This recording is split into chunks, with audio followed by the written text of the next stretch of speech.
Our limit have only got barriers where we have set up them, but it's only up to us to go beyond our limits to explore our qualities and have the finest of them. So we need to dream beyond what is possible.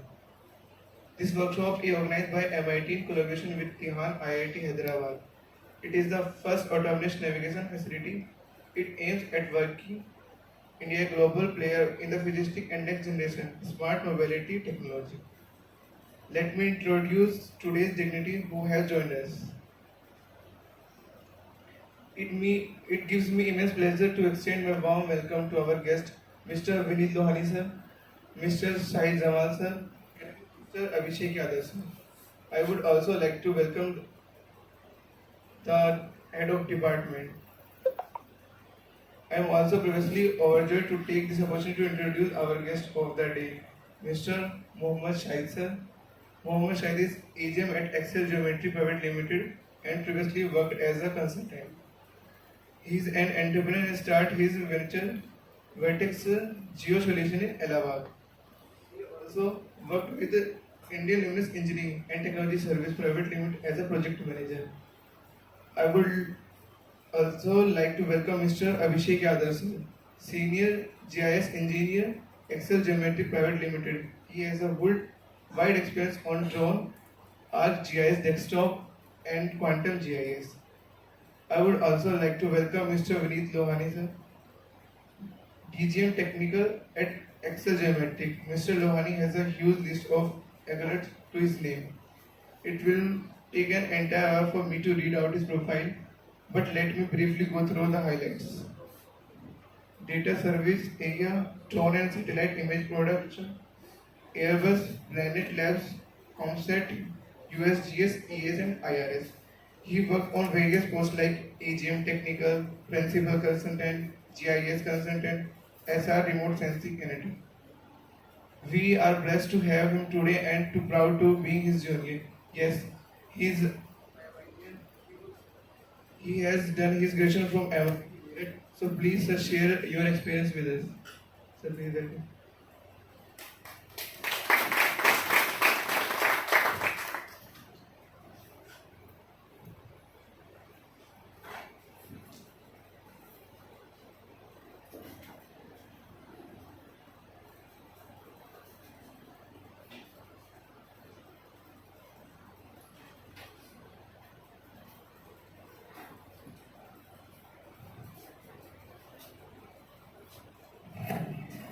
Hello, good morning everyone. Hello students. How are you? So all of you are the polytechnic students and in which semesters? Last semester. Right. So you know something about drones? क्या drone है, क्या काम होता है, कैसे होता है, कुछ पता है आप लोगों को आइडिया है इसका? तो अभी 5 डेज से वर्कशॉप चल रही है, तो व्हाट यू हैव लर्न, क्या सीखा अभी आप लोगों ने?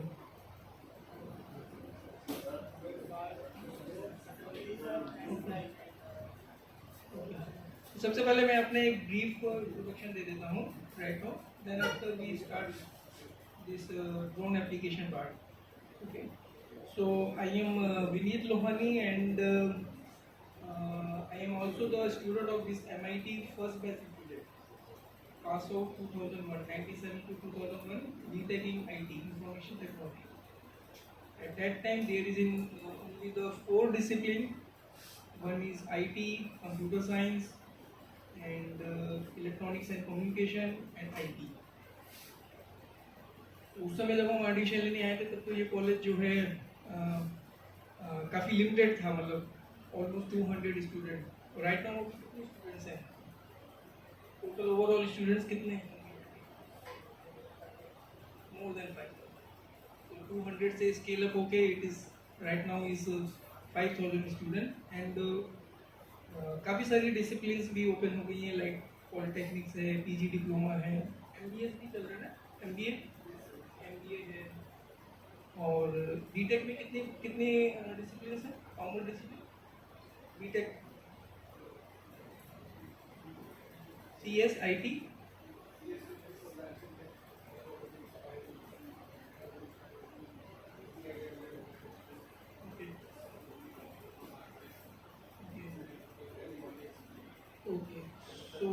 देखा आपने स्केल अप कितना ज़्यादा जो है स्केल अप हो गया है, and it is a need of the industry की नीड भी है एक्चुअली में, क्योंकि मोस्ट ऑफ द जितनी भी आसपास यहाँ पे अपॉर्चुनिटीज़ और वो सब चीज़ें जो क्रिएट हो रही हैं, उन सब चीज़ों में जो है काफ़ी अभी रिक्वायरमेंट्स हैं इस टाइम पे, मतलब चल रहा है।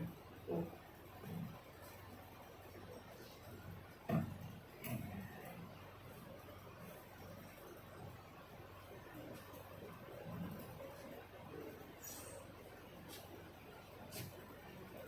So 2001 हम यहाँ से पास आउट हुए, then after I have started my career from FSI, एक फॉरेस्ट सर्वे ऑफ इंडिया है देहरादून में, जहाँ पे मेरा रिमोट सेंसिंग का एक्सपीरियंस जो है करियर स्टार्ट हुआ। फिर वहाँ से एक्सपीरियंस लेते हुए जॉब करते हुए दिल्ली आए, बेंगलोर गए, और in last I have join this Excel geomatics in 2012. So from till date, I have in Excel Geomatics and working as an in right now current position is in Elysium in the field of remote sensing, GIS, photogrammetry, जिसमें अब recently पिछले 3-4 year से drone का भी application drone से भी शुरू हो गया है। So this is my brief introduction. अब मैं एक एक्सेल ज्योमेट्रिक्स का एक इंट्रोडक्शन की किस टेक्नोलॉजीज पे वी हैव वर्किंग, हम काम कर रहे हैं, कौन कौन सी टेक्नोलॉजी अभी हैं मार्केट में जैसी चल रही हैं, तो उसके लिए मैं एक थोड़ा सा ब्रीफ इंट्रोडक्शन एक्सेल ज्योमेट्रिक्स का आपको देता हूँ। देन आफ्टर शाहिद जो है वो कंटिन्यू रखेंगे आपको जो इस स्पेसिफिक ड्रोन एप्लीकेशन और उसके ऊपर जो ये वर्कशॉप रखी गई है उसको कंटिन्यू जो है शाहिद और अभिषेक जो है उस पर कंटिन्यू रखेंगे, right.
So Excel Geometrics, this organization is started in 2011. This all are working since 2006.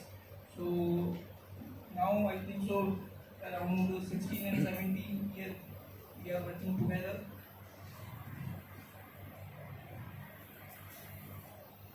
And about Excel Geometrics जो है हम अभी बेसिकली जो हमारा काम है वो रिमोट सेंसिंग, GIS, फोटोग्रामेट्री और डेटा मॉडलिंग, और अभी इनिशियली जो है हमने वेब GIS एप्लीकेशन पे भी लास्ट 2-3 इयर्स पे इस पर शुरू किया है, क्योंकि all data need to the industry is converted in a cloud. And ISO certified, we have also ISO certified है 9001, 27001 एंड CMMP level and CMMI L3 level हमारे पास सर्टिफिकेशंस भी हैं। एंड सो मेनी प्रोजेक्ट, मतलब कई सारे प्रोजेक्ट जो है हमने जो है इंटरनेशनल प्रोजेक्ट और डोमेस्टिक प्रोजेक्ट जो है किए हैं। मोस्ट ऑफ द प्रोजेक्ट जो है हमने इंटरनेशनली मतलब डिलीवर किए हैं, एंड रिसेंटली लास्ट 4-5 ईयर से हम डोमेस्टिक प्रोजेक्ट में भी इन्वॉल्व हैं। सो दिस सर्विस सेक्टर जो है ये आप लोगों के मतलब का है, क्लाइंट पार्टनर्स और रीसेलर्स ये आप लोगों के अभी उतने उसके नहीं है। तो हम लोग जो काम होता है वो किसकी सर्विस में कौन कौन सी डोमेन्स है, मतलब बेसिकली कहाँ पे जो है रिमोट सेंसिंग का डेटा या फिर ड्रोन का डेटा जिसे कहते हैं, ठीक है। पहले क्या होता था कि सैटेलाइट इमेजेस से डेटा को कैप्चर किया जाता था। अब जब से ड्रोन टेक्नोलॉजी आई है तो बहुत सारे प्रोजेक्ट जो है वो ड्रोन बेस्ड हो गए हैं। दोनों का पर्पस एक ही है। सैटेलाइट इमेज से भी हम वही काम कर सकते हैं, ड्रोन से भी हम वही काम कर सकते हैं। पर सैटेलाइट इमेज में बहुत सारी लिमिटेशन है और ड्रोन में भी बेसिकली बहुत सारी लिमिटेशन है। लेकिन अगर हमें ज़्यादा एक्यूरेसी चाहिए होती है तो ड्रोन पे जो है आजकल प्रोजेक्ट्स और सारी जितनी भी डिज़ाइंस हैं या वो है, वो सब चीज़ें ड्रोन्स पे जो है बनाई जाती हैं। तो टेलीकॉम है, एग्रीकल्चर है, फॉरेस्ट है, स्मार्ट सिटी है, म्यूनिसिपैलिटी है, जियोलॉजी माइंस हैं, डिफेंस है, इंफ्रास्ट्रक्चर है, sustainability development, power sector, environment and Jio marketing. ये ओवरऑल जो है एक कह सकते हैं कि एप्लीकेशंस का अभी तक हमने जो है इसको यूज़ किया है। इसमें ड्रोन की मतलब ड्रोन के डेटा है, रिमोट सेंसिंग का डेटा है, जीआईएस का डेटा है, इन सारी एप्लीकेशंस में यूज़ होता है। तो कल के दिन अगर आप लोगों का कैरियर भी अगर ड्रोन और इस टेक्नोलॉजी में आगे ग्रोन अप होगा तो इन सब सेक्टर्स में जो है आप लोगों को काफ़ी अच्छी अपॉर्चुनिटीज मिल सकती हैं।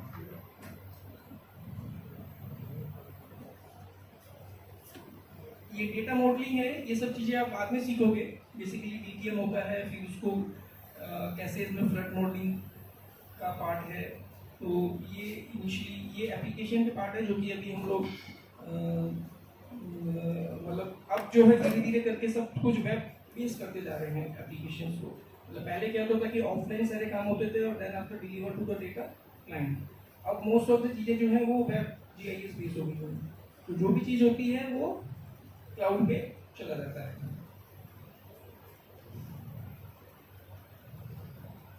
अभी मैं गो थ्रू जल्दी कर लेता हूँ क्योंकि कुछ पार्ट जो है वो आप लोगों के मतलब का है, कुछ पार्ट आप लोगों के मतलब का नहीं है।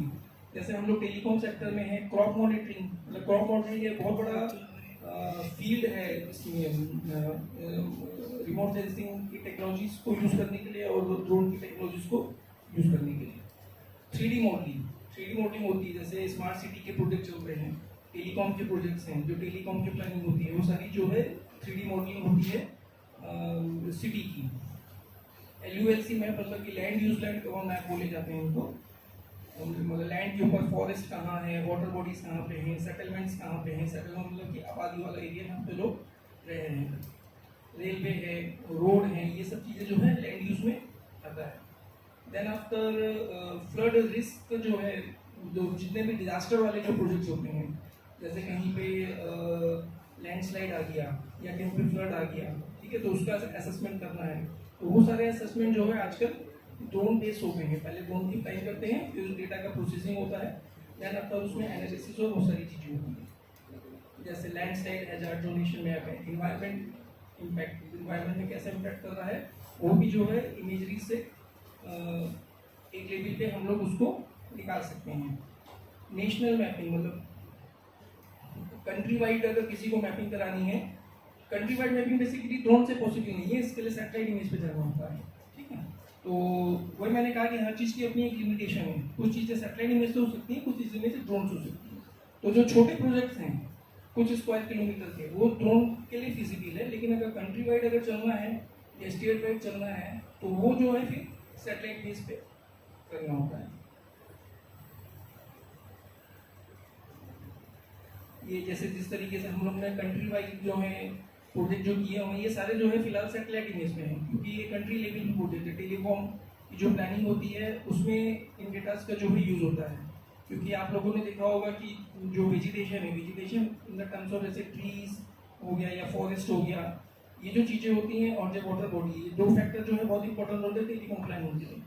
क्योंकि जो RF प्लानिंग होती है, RF प्लानिंग में ये सब चीज़ें जो है कंसीडर की जाती हैं। ट्रीज या फॉरेस्ट, इसका प्रॉपर्टी क्या होता है कि जो भी सिग्नल्स आ रहे हैं, जो भी रेडियो फ्रिक्वेंसी आ रही हैं, वो क्या करते हैं, रिफ्लेक्ट करता है। कभी भी आप जंगल के बीच में जाओ तो आपको सिग्नल जो है कम मिलेगा, या जहाँ पे बहुत ज़्यादा वेजिटेशन है वहाँ पे आप देखोगे तो सिग्नल आपको कम मिलेगा। उसके पीछे रीज़न यही होता है कि जो रेडियो फ्रिक्वेंसी आ रही है वो ट्रीज से की कैनोपी से रिफ्लेक्ट हो जाती है। कैनोपी मतलब जो उसका लीफ होता है उसको जो है पूरा कैनोपी बोलते हैं।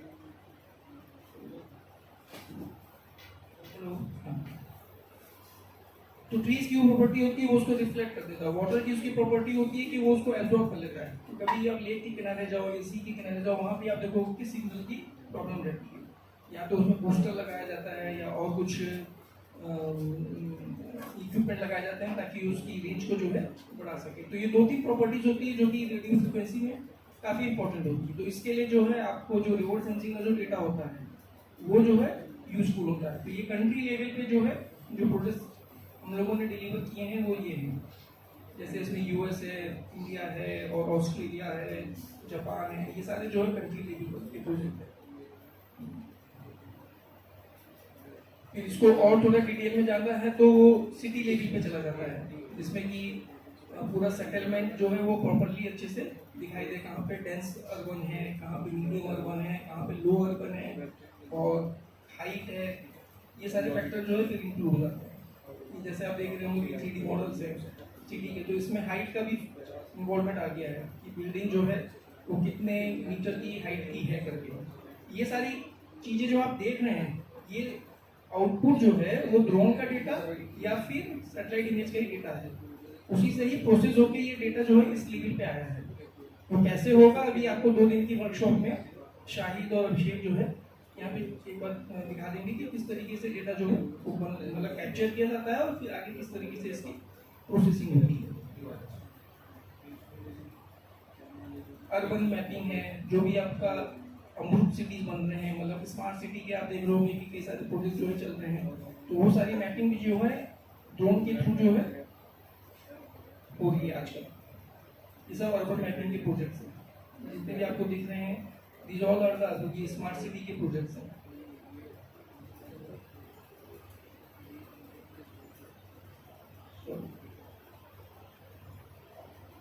देखो जितने भी आपको दिख रहे हैं ये सारे स्मार्ट सिटीज के, ये स्मार्ट विलेज का प्रोजेक्ट, जैसे स्मार्ट सिटी पहले शुरू हुआ, अब लेटर ऑन जो है गवर्नमेंट इसमें स्मार्ट विलेजेस भी शुरू करती है कि विलेजेस की भी जो है हम कैसे जो है प्लानिंग कर रहे हैं, क्योंकि बहुत से विलेजेस अभी में क्या है कि वाटर सप्लाई लाइन नहीं है, सीवेज नहीं है, ठीक है, रोड का नेटवर्क अच्छा नहीं है, तो वो सब चीज़ें जो है कैसे इम्प्रूव हो सके उसके लिए भी मतलब विलेज लेवल पे जो है वो मैपिंग करा रही है। और कौन कौन सी चीज़ें जो है एक सोशल इकोनॉमिक सर्वे होता है उसके थ्रू की वहाँ पे किस चीज़ की रिक्वायरमेंट है, स्कूल है कि नहीं है, हॉस्पिटल्स है कि नहीं है, किस कंडीशंस में है, तो इस तरीके की रिपोर्ट जो है जिसको कि एक डिटेल प्रोजेक्ट रिपोर्ट बोला जाता है, वो सारी एप्लीकेशन आप जो देख रहे हैं ये सब जो है ड्रोन डेटा से और फिजिकल सर्वे से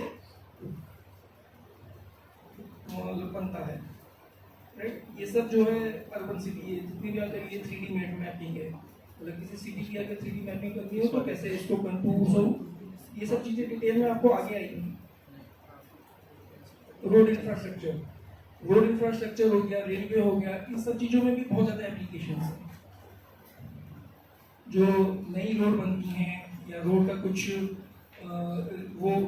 कंस्ट्रक्शन होना, न्यू कंस्ट्रक्शन होना है, तो उसके लिए पहले फिजिबिलिटी स्टडी होगी। तो फिजिबिलिटी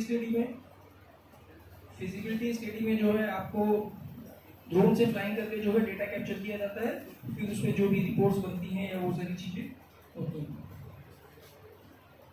रोड इंफ्रास्ट्रक्चर हो गया, एग्रीकल्चर सेक्टर में एग्रीकल्चर की मॉनिटरिंग में जो है बहुत वाइड अभी इस समय जो है इसका इम्प्लीमेंटेशन, जैसे इंश्योरेंस सेक्टर है एग्रीकल्चर का, कहाँ पे फ्लड से जो है क्रॉप जो है खराब हो गई, ठीक है, अब उसकी रिपोर्ट निकालनी है, कितनी खराब हुई, क्या खराब हुई, या क्रॉप जो ग्रोथ हो रही है वो उसकी क्रॉप की ग्रोथ कैसी चल रही है, ये सारी चीज़ें जो है आपको रिमोट सेंसिंग से या फोटोग्रामेट्रिक से सैटेलाइट इमेज या फिर ड्रोन की इमेजेस से पता लग सकती है। फिर ये लैंड यूज लैंड कवर, मतलब लैंड के ऊपर कौन कौन सी क्लासेस हैं उसको लैंड यूज लैंड कवर बोला जाता है। जैसे बिल्ड अप हो रही है हो गया, एग्रीकल्चर हो गया, एग्रीकल्चर में भी फर्दर कई सारे क्लासिफिकेशन है, फैलो लैंड है, प्लांटेशन है, क्रॉप है, इरिगेशन है, फॉरेस्ट है, तो फॉरेस्ट की भी अलग अलग क्लासेस हो जाती हैं, dense forest, open forest, gallery forest, swampy forest. तो इन सब क्लासेस को जो है broadly land use land cover classes जो है बोला जाता है, जिसमें पूरे उसको जो है मैप किया जाता है। वाटर बॉडीज हो गया, ये सारे फॉरेस्ट्री के प्रोजेक्ट है।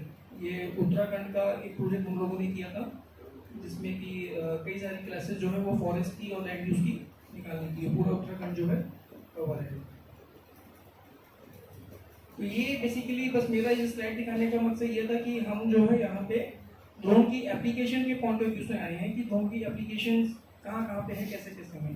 तो ब्रीफ इंट्रोडक्शन आपको इससे ड्रोन की एप्लीकेशंस का पता लग जाएगा कि ड्रोन की एप्लीकेशन कहाँ कहाँ होती है। जैसे ट्रीज है, और ट्रीज का काउंट करना है, तो ये ट्रीज का काउंट जो है वो सैटेलाइट इमेज से नहीं हो सकता, क्योंकि अभी जो सैटेलाइट इमेज है वो मैक्सिमम 0.5 मीटर रिजोल्यूशन की होती है। रिजोल्यूशन आपको बाद में डिटेल में बताया जाएगा कि क्या रिजोल्यूशन होता है, लेकिन ड्रोन की जो होती है वो सेंटीमीटर में होती है, तो इसमें एक एक पेड़ को काउंट करना भी पॉसिबल है। माइनिंग्स के प्रोजेक्ट हैं, ये सारी माइनिंग्स हैं।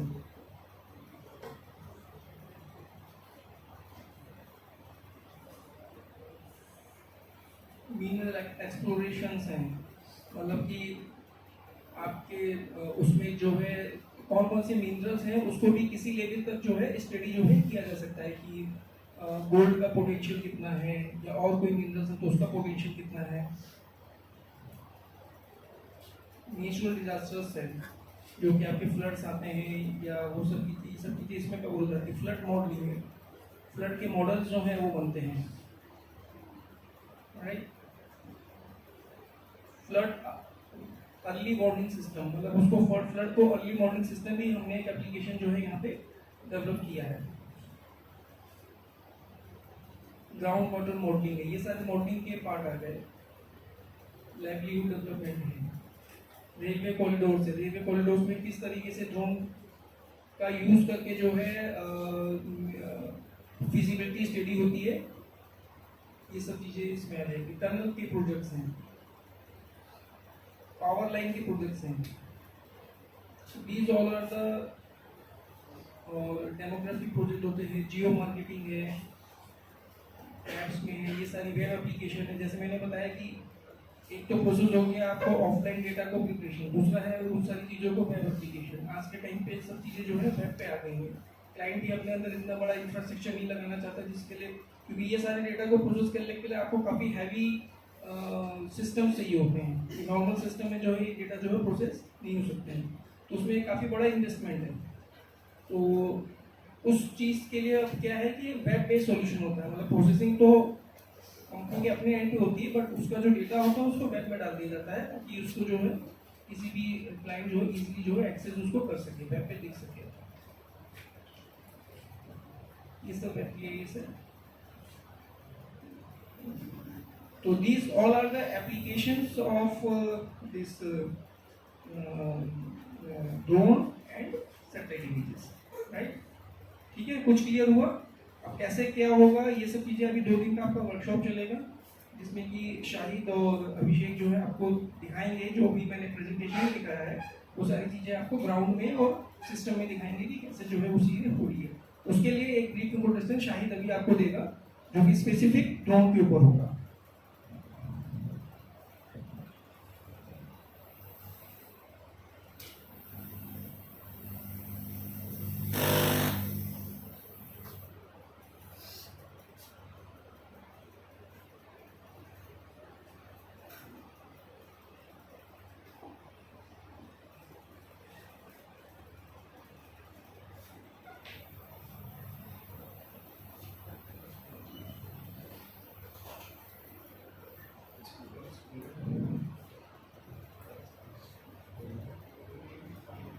ये माउस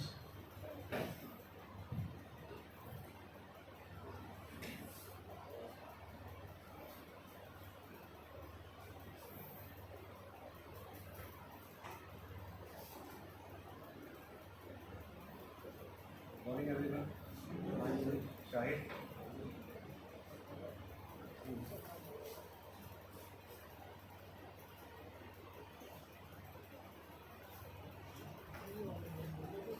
हेलो,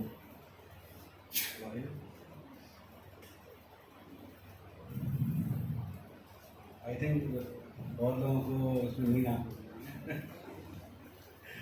क्योंकि मेरा क्वेश्चन है सबसे कि किसी ने अभी तो सब लोगों ने स्टार्ट किया होगा ड्रोन से, कुछ फ्लाइंग किया होगा, किस किस ने किया अभी फ्लाइंग? सब लोगों ने कर लिया। तो क्या किया फ्लाइंग में आपने? सिर्फ उड़ाया और नीचे ले आए बस ना? तो इतना करके फिर आप क्या करोगे? मतलब आपने इतना उड़ाया, ऊपर ले गए, नीचे ले आए, फिर उसके बाद क्या करना चाहते हो उस चीज़ से? कुछ आइडिया? ये जो पहला प्रेजेंटेशन सर ने दिया था ये उसी चीज़ का था कि जो आप ड्रोन ऊपर ले गए और ले आए, उसके बाद का क्या काम है, आप उसको कैसे लेके जाओगे आगे, वो कहाँ जाके आगे फर्दर आपको यूज़ होने वाली है। स्टार्टिंग में मैं जान रहा हूँ आप लोगों को समझ नहीं आया होगा क्योंकि आउटपुट है, जितने चीज़ें आपको दिख रही होंगी ये ड्रोन से कैप्चर डेटा का फाइनल आउटपुट है जो कि क्लाइंट्स को रिक्वायर्ड होता है, जो कि हमको डिलीवरेबल जो हमारा होता है जो डिलीवरी करनी होती है। ड्रोन उड़ाना बहुत बड़ी चीज़ नहीं है। जैसे अगर आपको बहुत शौक है बाइक परचेज करने का, आपने बाइक खरीद लिया, लेकिन जाना कहाँ है आपको पता है? नहीं पता तो क्या करोगे? बाइक खड़ी रहेगी आपकी, कोई यूज़ नहीं उसका ना। तो पहला स्लाइड जो भी सर ने दिखाया पूरा प्रेजेंटेशन ये था कि आपको जाना कहाँ पे, क्या क्या स्कोप्स हैं, कहाँ कहाँ आप जा सकते हैं। बहुत बहुत सारी फील्ड्स हैं जाने के लिए, ये सारे फील्ड्स थी आपकी कि ड्रोन को यूज़ करके आप कहाँ कहाँ जा सकते हो, किस किस फील्ड में जा सकते हो। ड्रोन उड़ाना आप लोगों ने सबको आता है, सबने उड़ाया होगा, बहुत बड़ी चीज़ नहीं है, लेकिन उसको आगे यूज़ कैसे करना है वो यहाँ पे सर ने बताया है। कोई दिक्कत नहीं है, अगर अभी भी समझ नहीं आया है हमारे पास बहुत टाइम है, कल भी है आज भी है, दोबारा से अगर आपको देखना है बहुत डिटेल से इसको देखिए क्योंकि इसमें ही आपका फ्यूचर है। अभी जो पहला प्रेजेंटेशन था इसमें ही फ्यूचर है कि आपको जाना कहाँ पे है, आप ड्रोन सीख के कहाँ जाना चाहते हो, आपका इंटरेस्ट किस फील्ड में। नहीं तो कोई मतलब नहीं है आपके ड्रोन सीखने का, आप जाके फिर कोई शादी में वीडियो बनाओगे क्या? ये पर्पज है नहीं ना। यहाँ से कर रहे हो तो कोई अच्छी फील्ड में जाओगे। ये फील्ड्स थी कि आपको कहाँ कहाँ आप जा सकते हो। ठीक है, ड्रोन उड़ाना, फ्लाइंग करना, प्रोसेस करना ये बहुत बड़ा कुछ काम नहीं है, लेकिन उसको किस फील्ड में आप जाके काम करोगे वो इम्पोर्टेंट। ठीक है ना। तो अगर किसी को फिर से चाहिए होगा तो कल फिर इसको एक बार डिटेल से आपको समझा दिया जाएगा कि एग्जैक्टली क्या था ये। अभी स्टार्टिंग में मुझे पता है कि बहुतों को समझ नहीं आएगा कि क्या था। ठीक है, कोई बात नहीं। तो अभी ये फर्स्ट सेशन है मेरा, तो इसमें 2-3 सेशन है जिसमें कि डेटा एक्विजिशन है, डेटा प्रोसेसिंग है और फिर कैप्चर करके भी दिखाना है। तो फर्स्ट जो हमारा है ये डेटा एक्विजिशन है जो कि ड्रोन के साथ है। तो ड्रोन के साथ एक्विजिशन जैसे हम लोग नॉर्मली करते हैं कि ड्रोन फ्लाइंग किया, वीडियो लिया, फोटोज लिया, उसको हम यूज़ कर लिया। बट सर्वे में जो सर्वे फील्ड में ऐसा नहीं होता। सर्वे का मेन इम्पोर्टेंस क्या है कि आपका जो सर्वे है वो ग्राउंड को रिप्रेजेंट करे। जो आप डेटा यूज़ करोगे ड्रोन से वो एग्जैक्टली ग्राउंड को रिप्रेजेंट करे। मीन्स ग्राउंड की हाइट अगर वहाँ पे 5 मीटर है तो आपके सर्वे का डेटा भी जो आ रहा है वो 5 मीटर ही आना चाहिए। अगर किसी पॉइंट से किसी दूसरे पॉइंट के बीच का डिस्टेंस अगर 2 किलोमीटर है तो सर्वे जो आपने किया वो भी 2 किलोमीटर ही आना चाहिए। अगर 2 किलोमीटर है तो ऐसा नहीं है कि आपने कुछ भी बना दिया और कुछ भी ले दिया। ड्रोन का यूज किस लिए करते हैं कि आप जो भी आपको दिख रहा है टॉप से, सामने से नहीं, टॉप से हमने डेटा कैप्चर किया। हेलो, टॉप से हमने डेटा कैप्चर किया, उसको प्रोसेस किया। एक हमारा ऑर्थो व्यू जिसको बोलते हैं कि टॉप से आप कैसे देख सकते हो।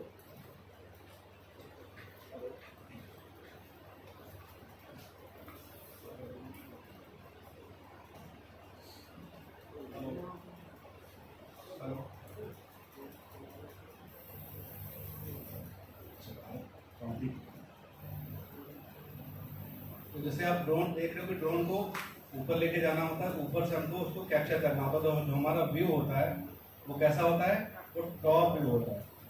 तो हम ऊपर से ही पूरे एरिया का, जैसे आपका वो जब दौरा करते हैं जैसे बाढ़ आ जाती है तो हेलीकॉप्टर से क्या करते हो, हेलीकॉप्टर से क्या करते हैं वो सर्वे करते हैं पूरा।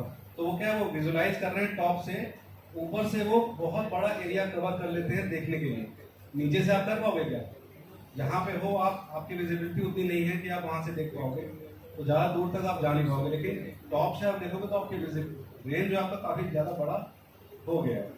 इसलिए एरियल सर्वे किया जाता है। ये एरियल सर्वे का एक पार्ट है ड्रोन सर्वे। एरियल सर्वे में तुम्हारा आपका सेटेलाइट भी आते हैं और एरोप्लेन्स भी आते हैं, प्लेन से भी सर्वे किया जाता है। तो अभी स्टार्ट करते हैं।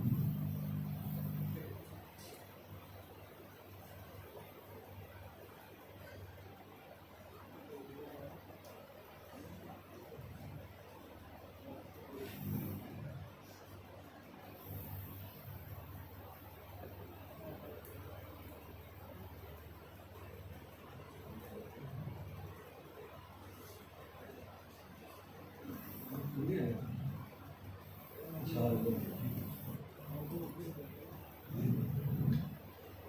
ये अभी आउटलाइन है क्या क्या हम इसमें अभी प्रेजेंट करेंगे इस सेशन में अबाउट एक्सेसिबिलिटी का जो दे दिया गया, सर ने दे दिया है। बीजीसीए के बारे में कोई जानता है? बीजीसीए आप क्या करती है?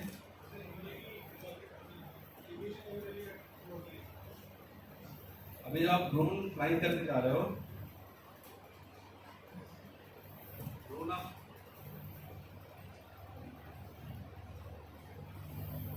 आप फ्लाइंग करने जा रहे हो, तो आप फ्लाइंग करने के लिए अब हमारे पास क्या है कि बीजीसीए जो है उसने बहुत सारे रूल्स लागू कर दिए, पहले ये नहीं था। तो हम बस उसके बारे में देखेंगे। फिर आपका प्रोसेस फ्लो है, स्टेजेस हैं जो कि ड्रोन में कैसे कैसे काम को कैप्चर करना, और एक क्विक लुक है जो हमने प्रोजेक्ट किया हुआ है, बहुत सारा डिटेल्स नहीं, बस थोड़ा सा ही है, वो हम देखेंगे।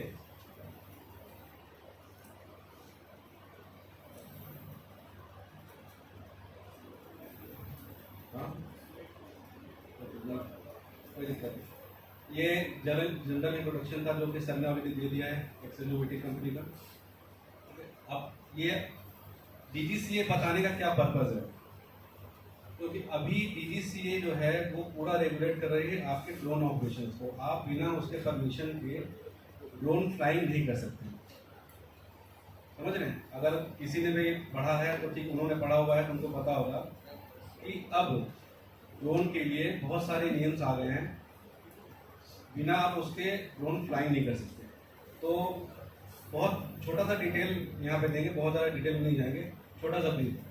तो इसमें देखिए पहले क्या लिखा है, डीजीसी है क्या, जो कि रेगुलेटरी अथॉरिटी है, जो कि आपके जितने भी ड्रोन वर्क है, जो भी आप ड्रोन से काम करेंगे, सारा कुछ का अथॉरिटी उसके पास ही है।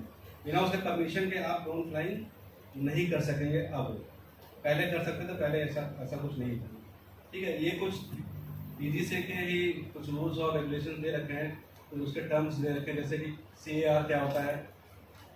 ये CAR क्या होता है, सिविल एविएशन रिक्वायरमेंट्स, मीन आपको जब ड्रोन फ्लाइंग करना है तो क्या क्या रिक्वायरमेंट है, ये CAR कार करके एक डिटेल है जो कि उसके रूल्स बुक में दी गई है।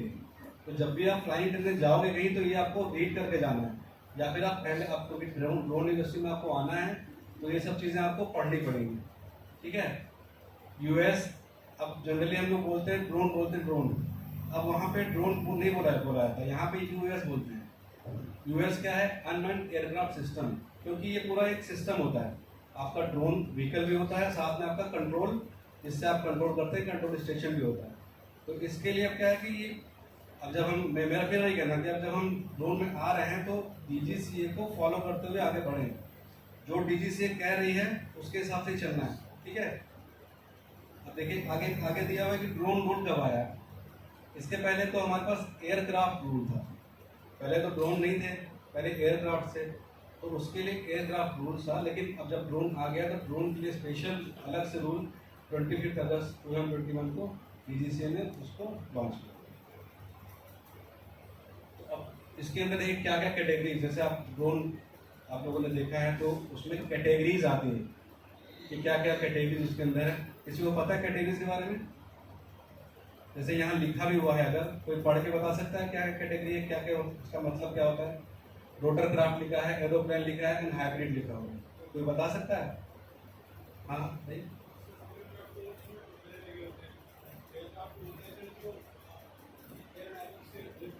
फिक्स विंग, हाइब्रिड दोनों चीजें, ठीक है, आपने पढ़ा होगा। तो रोटर क्राफ्ट जो आप नॉर्मल ड्रोन यूज करते हैं, कि आपके वो लगे होते हैं उड़ने के लिए क्वाड रोटर, वो आपके रोटर क्राफ्ट होते हैं। एरोप्लेन्स आप देखते होंगे वो फिक्स्ड विंग के होते हैं, विंग्स उसके फिक्स होते हैं ना, वो रोटेट नहीं होते। हाइब्रिड में क्या होता है, हाइब्रिड में आता है VTOL, vertical take off and landing. उसमें आपका ये फैसिलिटीज होती है कि वो टेक ऑफ वर्टिकल करेगा और जब मूव करेगा तो जैसे आपका नॉर्मल एरोप्लेन करता है वैसे वो मूव करेगा, ठीक है। अब दो तरीके कहने को कैटेगरी है, एक है क्लासिफिकेशन।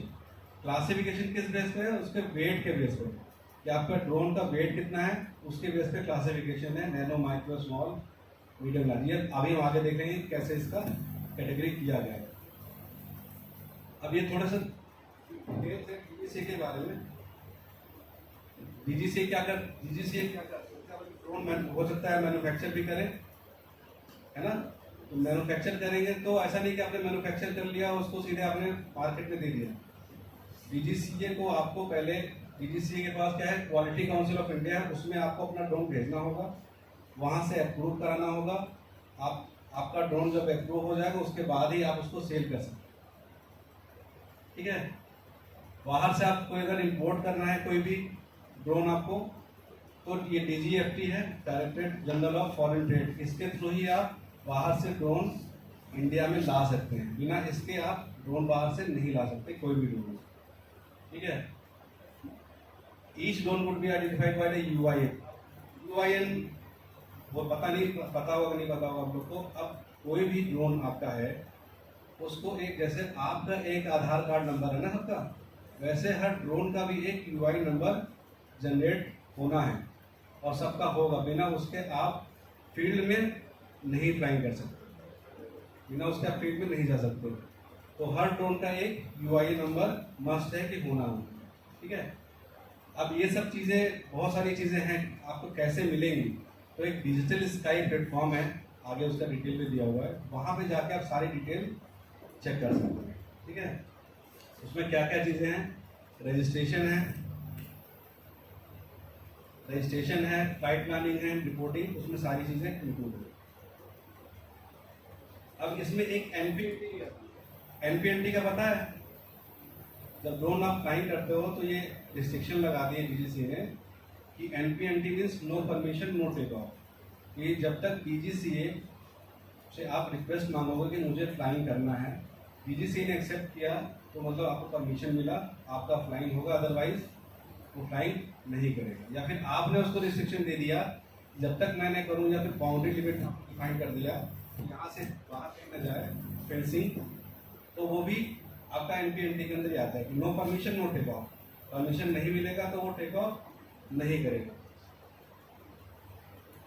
अब जो लोग ड्रोन उड़ाना चाहते हैं उनके लिए रिमोट पायलट सर्टिफिकेट, अब ये मस्ट हो गया है कि आप अगर ड्रोन उड़ाना चाह रहे हैं तो आपको पायलट सर्टिफिकेट डीजीसीए के थ्रू लेना पड़ेगा।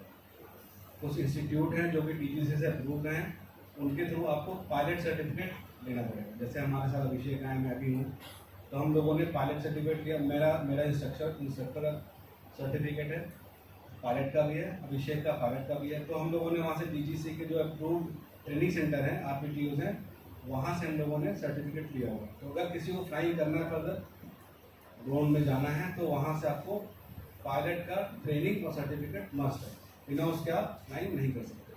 पकड़ेगा तो आप फिर सीधे जेल जाओगे। अब तो स्ट्रिक्ट हो गया है, ठीक है।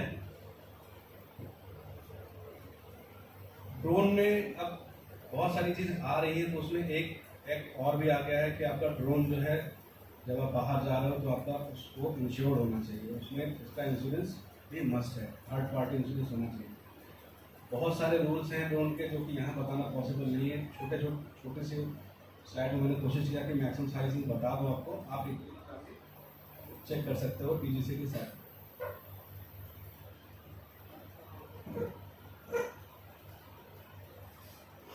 अब आता है फ्लाइंग करने का। ये अगर ये जो आपको दिख रहा है तो ड्रोन फ्लाइंग जोन है।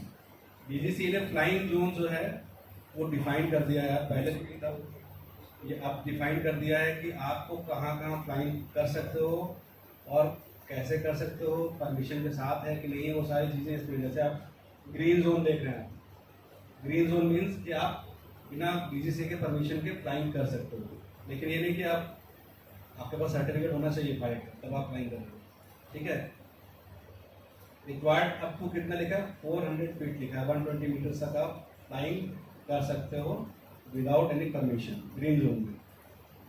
येलो में आपके आ गए हैं, येलो जोन में क्या है आपका विद परमिशन के साथ आप फ्लाइंग कर सकते हो, बिना परमिशन के आप फ्लाइंग नहीं कर सकते हो। रेड जोन जो आपका आ गया है, रेड जोन मतलब वहाँ फ्लाइंग ही नहीं है, वो आपका एटीसी का एरिया है, एयर ट्रैफिक कंट्रोल है, या फिर कोई रिस्ट्रिक्टेड एरिया है जहाँ पे आप फ्लाइंग नहीं कर सकते। उसके लिए आपको फिर सेंट्रल गवर्नमेंट से जाके परमिशन चाहिए होगा, फिर वहाँ से परमिशन मिलेगा। ठीक है, तो जब फ्लाइंग करने आप जा रहे हो तो इन चीज़ों का ध्यान रखना, स्पेशली इस चीज़ का। ठीक है, ये जोन बहुत इंपॉर्टेंट है।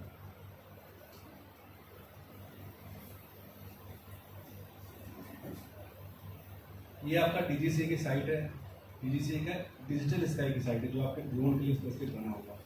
यहाँ पे आप जाके बहुत सारी चीज़ें सर्च कर सकते हैं, बहुत सारी चीज़ें दे रखी हैं, फॉर्म्स दे रखे हैं बहुत ढेर सारे, उस डिटेल नहीं जाऊँगा मैं क्योंकि ये अलग ही चीज़ है। यहाँ पे इंटरेक्टिव एयर स्पेस मैप दिख रहा है, बड़ा बड़ा इंटरेक्टिव एयर स्पेस मैप, इसमें आप जाके आप देख सकते हैं कि कहाँ कहाँ आप फ्लाइंग कर सकते हैं, कहाँ कहाँ ग्रीन एरिया, कहाँ नहीं। ठीक है, यहाँ से आपका ड्रोन जो आप बना रहे हैं वो सारा कुछ यहाँ से रजिस्ट्रेशन वगैरह कर सकते हैं। ड्रोन रिलेटेड जो भी आपको करना है पीजीसी के थ्रू, आप इस प्लेटफॉर्म के थ्रू ही कर सकते हैं, और कोई प्लेटफॉर्म नहीं है। ये आपका क्लासिफिकेशन है बेस्ड ऑन कितना उसका वेट है, इंक्लूडिंग पेलोड, है ना। 250 ग्राम तक नैनो है, 250 से 200 आपको माइक्रो है, इंक्लूडिंग पेलोड है। पेलोड समझते हैं आप लोग? पेलोड मीन्स जो भी आपके ड्रोन के साथ जो भी कुछ अटैचमेंट होगा, कैमरा, सेंसर, जो भी कुछ है, सारा कुछ पेलोड के अंदर आता है। ठीक है, वो सब कुछ इंक्लूड होकर अगर इस कैटेगरी में आ रहा था तो आप अपना क्लासीफाई कर सकते हो कि आपका माइक्रो है, स्मॉल है, मीडियम है, लार्ज। ठीक है, जैसा सर ने पहले बता दिया कि बहुत सारे फील्ड्स हैं, लेफ्ट साइड में देखोगे तो कैरियर पाथ है ड्रोन के लिए कि क्या क्या आप ड्रोन के थ्रू कहाँ कहाँ किस फील्ड में जा सकते हैं। लेफ्ट साइड में अगर देखें, है ना, बहुत सारी चीज़ें हैं। राइट साइड में अब हम स्टार्ट करेंगे मैपिंग के पर्पज से कि ड्रोन मैपिंग हम करना है। ठीक है,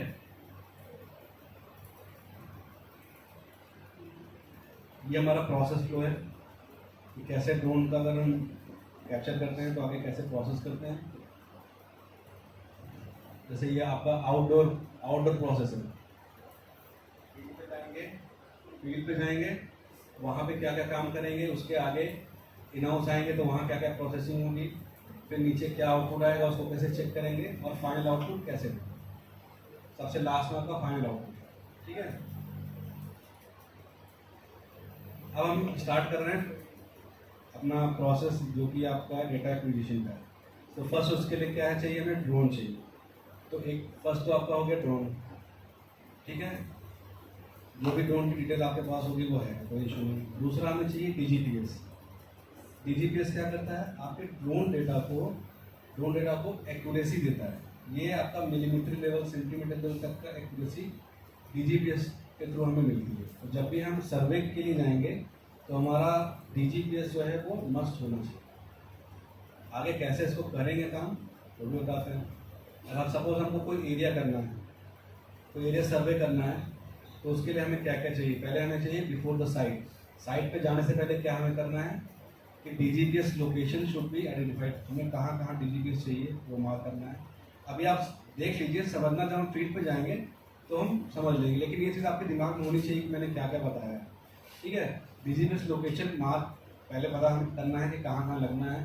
फ्लाइट प्लानिंग कर लेनी है, कैसे हमारी फ्लाइट प्लानिंग होगी, पूरी बाउंड्रीज आपको मिल जाती है, उसके हिसाब से आपको फ्लाइट प्लानिंग करनी होगी।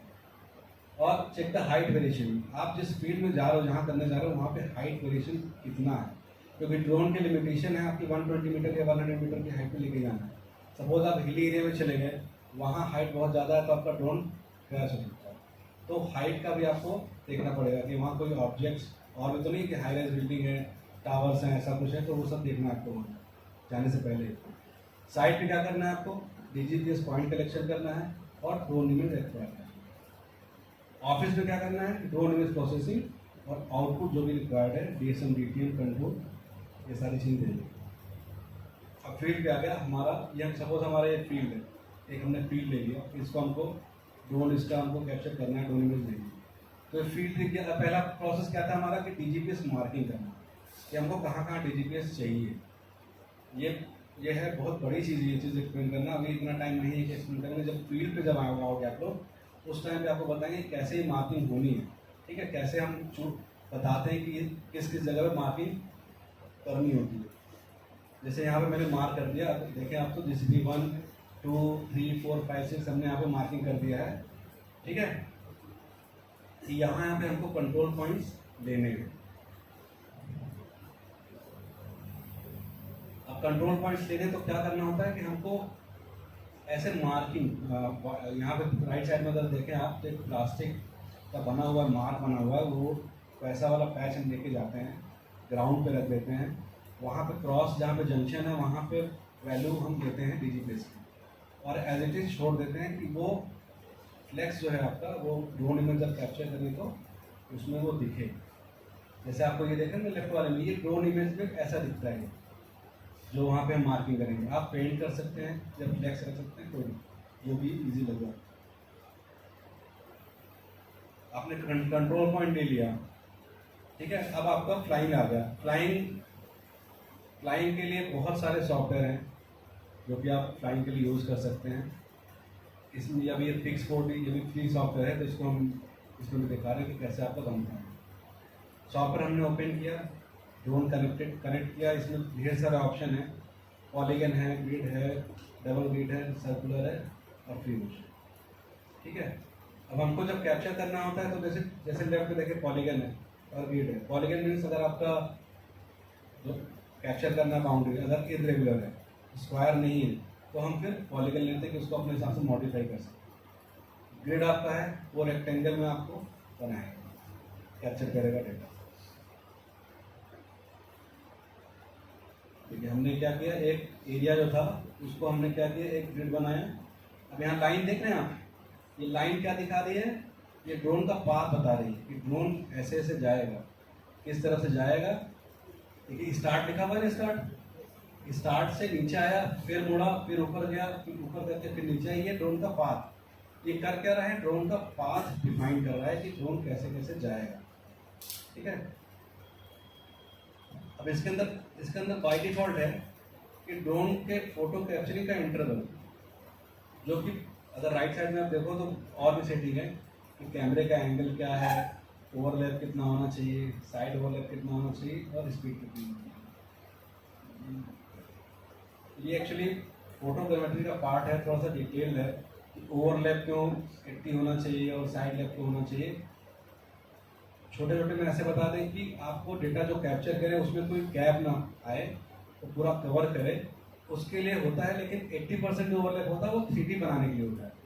जो 3D डेटा हम देखते हैं उसके लिए होता है कि बाद में जो DSM DTM जो निकालता है वो अगर वो 80% ओवरलैप नहीं होगा तो वो निकाल नहीं पाएगा। अब ये देखिए, जहाँ जो हमने पहले से जो डिफाइन किया हुआ है उसमें से उसने क्या किया, फोटो कैप्चर करते हुए गया है और फोटो राइट साइड में देखें तो फोटो कैप्चर कर लिया। ये बहुत बड़ा काम नहीं है, आप सॉफ्टवेयर ओपन करेंगे, उसमें बात बनाएंगे, अपने आप ड्रोन जाएगा, कैप्चर करके चलाएगा। इसमें आपका बहुत बड़ा रोल नहीं रहेगा। सिर्फ क्या करना होगा, आपको पाथ बनाना होगा कि कहाँ से ड्रोन जाना है, सारा कुछ ऑटोमेटिक होगा। ये मैनुअल इसमें काम नहीं रहता। ये कुछ ड्रोन के सैंपल इमेज है, क्या क्वालिटी ड्रोन की। कुछ प्रोजेक्ट जो हमने किए हुए, जैसे मैंने बताया कि ड्रोन तो ले लिया लेकिन उसका काम कहाँ हुआ है, तो काम यहाँ देखो है कि आपका क्या है, सैंड माइन सर्वे। सैंड माइन में सैंड का कितना वॉल्यूम है जो गवर्नमेंट देती है, लीज में देती है, तो उसको पहले कैलकुलेट करते थे कितना वॉल्यूम उसमें निकलेगा, उसके बेसिस पे दिया जाता है कि इतने का पट्टा है, कितने ले देना कैसे। तो यहाँ से हम वॉल्यूम भी निकाल सकते हैं, ये वॉल्यूम कैलकुलेशन है। ये जैसे सर ने बताया था, ये ट्री काउंट का प्रोजेक्ट था कि आप ड्रोन के डेटा से ट्री काउंट भी कर सकते हैं। ये आपका रेलवे के लिए प्रोजेक्ट है। रेलवे का जो भी स्ट्रक्चर है, जो भी एसेट मैपिंग होती है रेलवे की, वो सारी चीज़, जैसे वहाँ देखोगे तो आप जो रेलवे के साइड में किनारे किनारे आप देखो रखे होते हैं, फोल्डर्स रखे होते हैं, उन सब का भी वॉल्यूम निकालना, क्या क्या चीज़ें कहाँ कहाँ रखी हैं, नया अगर रेलवे अलाइनमेंट करना है हमको तो उसके लिए भी करना है, तो सारी प्लानिंग इसके थ्रू हम कर सकते हैं।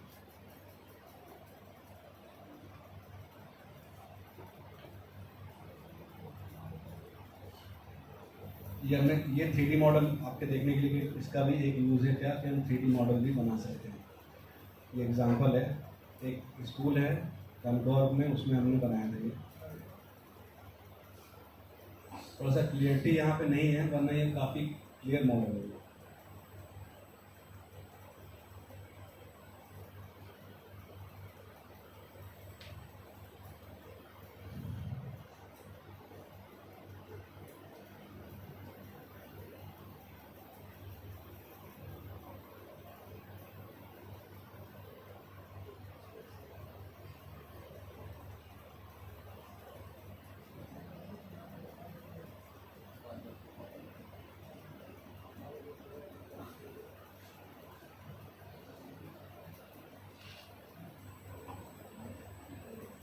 देख रहे हैं ड्रोन का क्या क्या यूज़ है। तो आपको क्या यूज़ करना है, ये आपको डिसाइड करना है कि आपको किस फील्ड में जाना है। एक छोटा सा इसके बाद और भी है 3D मॉडल, उसके बाद फिर प्रेजेंटेशन।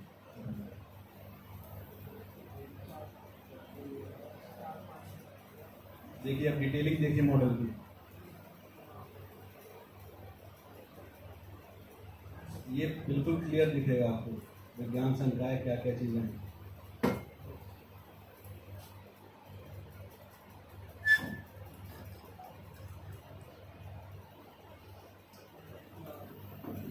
ये नैनीताल का एक 3D मॉडल है।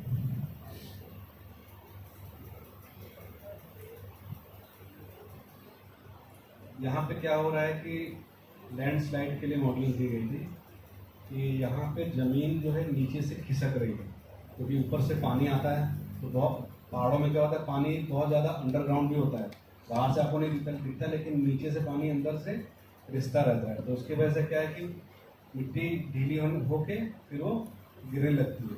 तो ये उसका एनालिसिस था कि कहाँ कहाँ पे ड्रेनेजेस आ रही हैं, कहाँ से निकल रही हैं और कहाँ पे हमारा ज़्यादा लैंडस्लाइड है। अब जैसे अभी ये एक चैनल दिखा रहा है, एक ड्रेनेज जा रहा है, एक ड्रेनेज दिखा रहा है कि कहाँ से वो आ रहा है। ये दिखा कि हाँ इस साइड से एक दिख रहा है, आपको दिख रहा होगा छोटे छोटे काले काले से। माउस नहीं चल रहा है यहाँ पे, विजिबल नहीं होगा आपको वरना।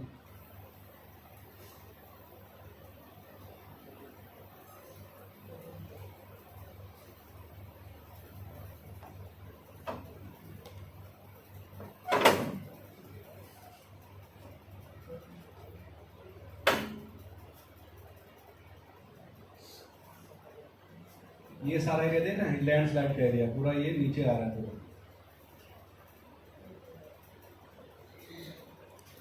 ये देख रहे हैं पानी का सोर्स दिख रहा नहीं, ये यहाँ से निकल रहा है पानी का सोर्स। तो बहुत सारे सोर्स निकलते हैं जो कि ऐसे आइडेंटिफाई नहीं होता, और बहुत सा एरिया ऐसे जो कि इनएक्सेसिबल, आप जा नहीं सकते वहाँ पे। तो ड्रोन के थ्रू देख रहे हैं पूरा एरिया ही नीचे आ रहा है।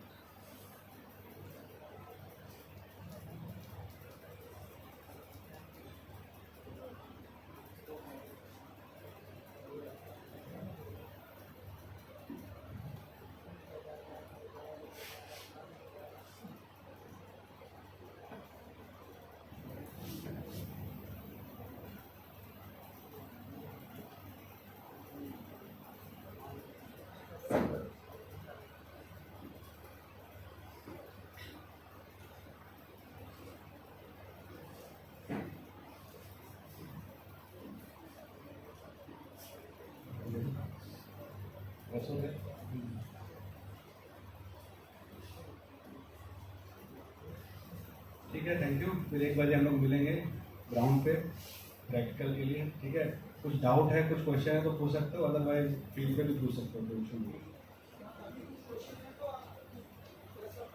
हाँ, क्वेश्चन कुछ है पूछना है तो ठीक है, नहीं तो फिर 1 बजे हम लोग मिलेंगे उस टाइम पे। ठीक है, ठीक है, थैंक यू।